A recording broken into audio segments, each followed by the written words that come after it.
Hi hello నమస్తే welcome to MG TV. నేను మీ శేఖర్. ప్రస్తుతం మనం స్పీక్ విత్ శేఖర్ అనే ప్రోగ్రాంలో మనం ఉన్నాం. మన మధ్యలో గన్నవరం నియోజకవర్గం బాపులపాడు మండల పరిధిలో ఉన్నటువంటి బొమ్మలూరు గ్రామ సర్పంచ్ కాటూరి విజయ భాస్కర్ గారితో మనం ఉన్నాం. సార్ నమస్తే సార్. బాగున్నారా సార్? సార్ చెప్పండి సార్, మీ గ్రామంలో ప్రస్తుతం ఏదైతే ఇప్పుడు ఈ సర్పంచ్ మీరు ఇంకా ఒక 3 నెలల వ్యవధి ఉంది, 3-4 నెలల వ్యవధి ఉంది, మార్చి వరకు ఉంది. మీరు బిఫోర్ ఈ 4 ఇయర్స్ గడిచిన కాలంలో మిమ్మల్ని నమ్ముకొని ఓట్లేసినటువంటి ప్రజలకి మీరు ఎంతవరకు న్యాయం చేశారు? మీరు సాటిస్ఫై అయ్యారా లేదా? దీనికి సంబంధించి ఒకసారి ప్రజలకి క్లారిటీ ఇవ్వండి.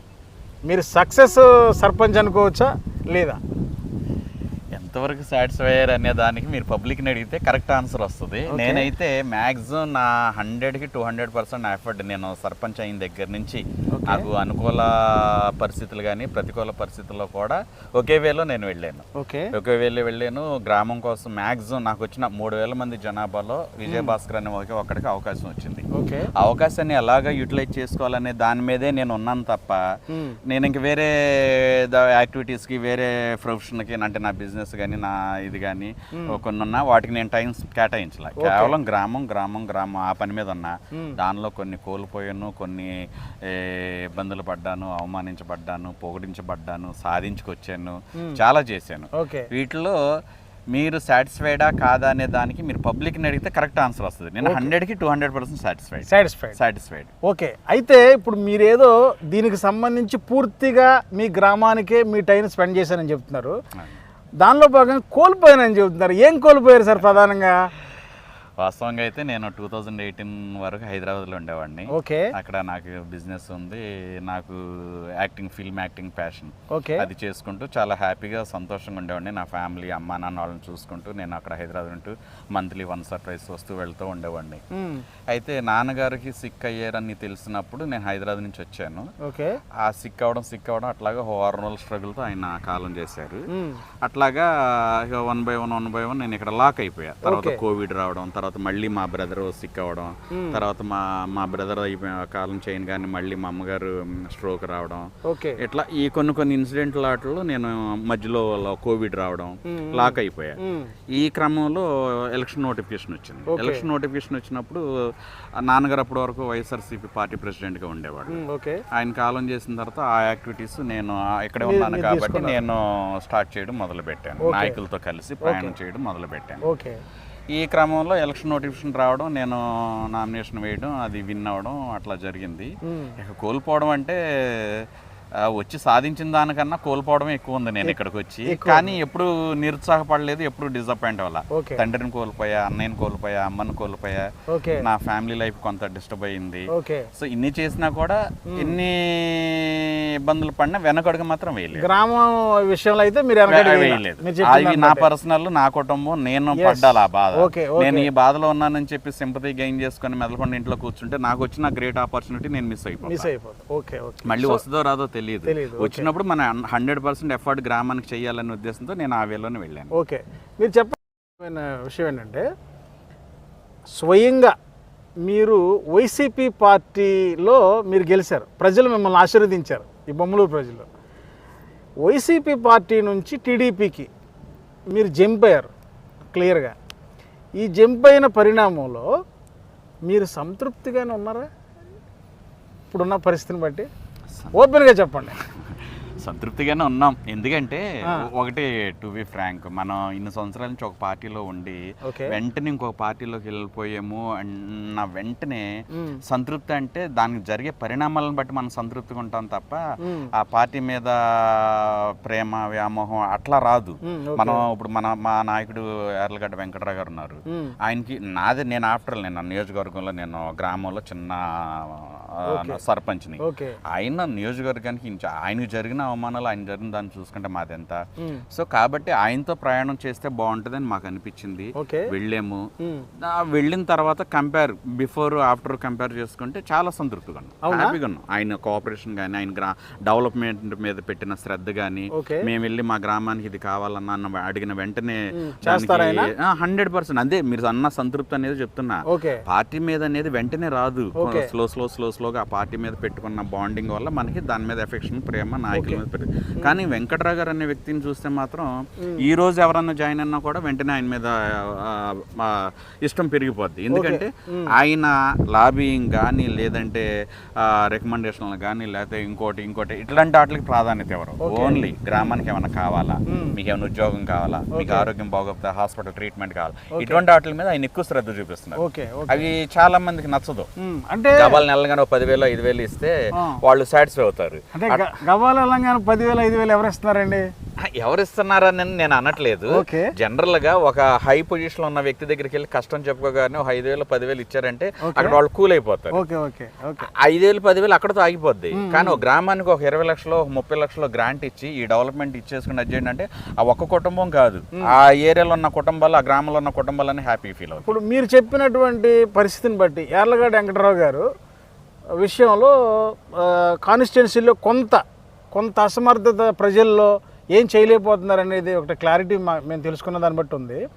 రెండోది ఆయనే స్వయంగా కూటమి వచ్చి 1.5 year అయిపోయింది, ఏం చేయలేని పరిస్థితి. అసెంబ్లీ సాక్షిగా ఆయన చాలా కొంచెం మనోవేదనకు గురైన పరిస్థితులు ఉన్నాయి, డైరెక్ట్గా అడగటం జరుగుతుంది. ఇదంతా అందరికీ తెలిసిన విషయమే. దీని మీద నిజంగా ఆయన అసంతృప్తిగా ఉన్నట్టేనా? చెప్పండి. ఏమీ చేయలేకపోతున్నాం అనే దాని మీద మీరు ఇక్కడ చిన్న క్లారిటీ ఇవ్వాలి. ఆయన కొన్ని టెక్నికల్ ఇష్యూస్ ఉన్నాయి. ఎందుకంటే కూటమి ప్రభుత్వం కాబట్టి ఆల్రెడీ గతంలో కూడా ఇంతకుముందు ఏదో పోస్టులో ఉండే వాళ్ళ వల్ల కానీ అలా వాళ్ళు చేసే చేష్టల వల్ల ఈయనకి కొంచెం ఆ కమాండింగ్ అనేది హైకమాండ్ దగ్గర నుంచి తక్కువ ఉందని మేము అనుకుంటున్నాం. దానివల్ల ఆయన ఏం చేయలేకపోతున్నాము అనే దాని మీద అయ్యి ఉండొచ్చామో కానీ డెవలప్మెంట్ విషయంలో మాత్రం ఏమి చేయలేననే పదం శుద్ధ అబద్ధం. దానికి వర్తించదు. అది ఆయన ఏ ఉద్దేశంతో అన్నారు ఏంటనేది అది కొంచెం హైకమాండ్ ఆయన చూసుకోవాల్సిన విషయాలు. కానీ డెవలప్మెంట్ విషయంలో రాష్ట్రం మొత్తం చూసుకుంటే ఒక్క గన్నవరం నియోజకవర్గంలో మీరు ఏ గ్రామం వెళ్ళినా సరే ఈ సంవత్సరాల్లో మీరు ఏం చేశారమ్మని మీరు గ్రామాలు తిరుగుతున్నారు కదా, ప్రతి గ్రామంలో చూడండి ఈ సంవత్సరాల్లో మీకు ఏం జరిగిందమ్మా, ఇంతకు ముందు ఏం జరిగిందమ్మా అని అడగండి, చూపించండి. సంవత్సరాల్లో మీకు ఏం జరిగింది మొత్తం ప్రతి గ్రామంలో చెప్తారు. ప్రతి గ్రామంలో కూడా మాకు రోడ్డు వేసారో లేకపోతే స్కూల్ కాంపౌండ్ వాళ్ళు కట్టారో లేకపోతే ఈ బిల్డింగ్ కట్టారో ఆ బిల్డింగ్ ప్రతి చోట ఏదో ఒకటి ఒక 10 లక్షల దగ్గర నుంచి ₹1 కోటి నిధుల వరకు గ్రామం మొత్తం మీద, నియోజకవర్గం మొత్తం మీద జరుగుతుంది. ఏ గ్రామం చూసుకున్నా ఆ విషయంలో నేనేం చేయలేకపోతున్నా అనే పదం అసలు ఆయన సూటబుల్ కాని వాడు. అది చేస్తున్నారు కాబట్టి ఆయన అన్న అసెంబ్లీలో అన్న పదాలు ఏంటంటే ఇది కొంచెం పెద్ద తరహా విషయాలు, అది సీఎం గారును ఎమ్మెల్యే గారు చూసుకోవాల్సినవి తప్ప ఈ మా స్థాయిలో మేము మాట్లాడాల్సిన విషయాలు కాదు. సర్పంచ్ గారు చెప్పండి, ఇప్పుడు మీరు వైసీపీ పార్టీ నుంచి టీడీపీకి వెళ్ళిన తర్వాత మీ గ్రామానికి మిమ్మల్ని నమ్ముకొని ఓట్లేసిన జనాలకి ప్లస్ జరిగిందా మైనస్ జరిగిందా? అంటే మీరు కేవలం యార్లగడ్డ వెంకటరావు గారి కోసం పార్టీ మారారా లేకపోతే ఏంటి సార్ పరిస్థితి? మామూలుగా మీకు చెప్పాను కదా, నేను అట్లా హైదరాబాద్ నుంచి ఇక్కడికి వచ్చి ఇట్లా అనుకోకుండా పాలిటిక్స్లో సర్పంచ్ అని చెప్పాను కదా. సర్పంచ్ అయిన దగ్గర నుంచి మా నియోజకవర్గంలో జరిగిన పరిణామాలు ఏంటంటే టీడీపీలో గెలిచిన శాసనసభ్యుల వల్ల నేను వంశీ గారు మా వైసీపీలోకి రావడం జరిగింది. ఆల్రెడీ వైసీపీలో పోటీ చేసి ఇన్ఛార్జ్గా ఉన్న వెంకటరావు గారు అట్లాగే ఉన్నారు. సో ఆయనకి ఎటువంటి గౌరవ మర్యాదలు కానీ లేకపోతే ఇంకోటి కానీ ప్రయారిటీ కానీ ఇవ్వకోకుండా ఆయన అవమానపరుస్తూ ఈ టీడీపీ నుంచి వచ్చిన అది షర్మిలమ్మని తిట్టనియండి లేదంటే మన జగన్మోహన్ రెడ్డి గారి ఫ్యామిలీని తిట్టనియండి, అట్లాంటి వాళ్ళకి తీసుకొచ్చి మాకు డాక్టర్ గారిని తిట్టనియండి ఏదన్నా కానీ అట్లాంటి వాళ్ళు మా పార్టీలోకి వచ్చారు. సరే ఎవరు ఎంతమంది ఏ పార్టీలోకి వచ్చినా ఏం చేసినా హైకమాండ్ తీసుకున్న నిర్ణయానికి కార్యకర్త అనేవాడు శిరస వహించాలి. ఆ వేలోనే ఉన్నారు అందరూ. కానీ ఇక్కడ ఏంటంటే వచ్చిన దగ్గర నుంచి వైసీపీ కార్యకర్తలాగా ఎవరిని చూడాల, వీళ్ళు వెంకటరావు గారి మనుషులు, వీళ్ళు డాక్టర్ గారి మనుషులు, వీళ్ళు వంశీ గారితో పాటు వచ్చిన మనుషులన్నీ డివైడ్ చేసి రూలింగ్ చేశారు. ఒకవేళ వంశీ గారు ఏదన్నా ఆయన నోటీస్కి వెళ్ళనివ్వరు, 99% ఆయన నోటీస్కి వెళ్ళనివ్వరు. ఒకవేళ వెళ్ళినా కూడా ఇక్కడ లోకల్లో గ్రామ స్థాయిలో వచ్చేసరికి ఊరికి ఒక ఎమ్మెల్యే ఉంటారు, ఊరికొక ఎమ్మెల్యే, వాళ్ళదే రూలింగ్, వాళ్ళదే. పోలీసులు కానీ ఎంఆర్ఓలు కానీ ఎండి వాళ్ళు కానీ వాళ్ళు ఏం చెప్తే అదే, అవే జరుగుతున్నాయి. మేము ఇంకా గెలిచి 3,000 మంది జనాభాలో ఒకే ఒకటికి ఇట్లాంటి మంచి అవకాశం వచ్చినప్పుడు గ్రామానికి ఏదో చెయ్యాలని చూస్తాను. నాకు తెలిసి అది ఎంత ప్రొఫైల్ నెగిటివ్ ప్రొఫైల్ ఉన్న పర్సన్ అయినా సరే ఎంతో కొంత గ్రామానికి చేద్దాం, మనకి ఎట్లాంటి మంచి అవకాశం వచ్చిందని చూస్తాడు. అవకాశాలు లేవు. గవర్నమెంట్ నుంచి మనకి ఫండింగ్ లేదు. ఇట్లాంటి టైంలో కనీసం పంచాయతీ మీద నుంచి వచ్చే వాటికి ఏమో మెయింటెనెన్స్ కార్డులకు సరిపోద్ది తప్ప ఏదైనా కొత్తగా వర్క్ చేద్దాం అనే దానికి ఫండింగ్ సరిపోదు. సో ఏం చేయాలి ఏంటి అనే ఆలోచన విధానంలో మేము అట్లాగా డిసప్పాయింట్లో ఉన్నప్పుడు మా మీద మళ్ళీ ఏదో ఒక కేసులు, వాళ్ళు చెప్పిన మాట వినట్లేదని మేము ఎక్కడ కూడా వ్యతిరేకించాలి. ఎమ్మెల్యేలను కానీ వాళ్ళ విధి విధానాలు కానీ పార్టీని కానీ ఎక్కడ కూడా మేము వ్యతిరేకించాలి. అయినా కూడా ఏంటంటే మా మీద కక్ష సాధింపేది.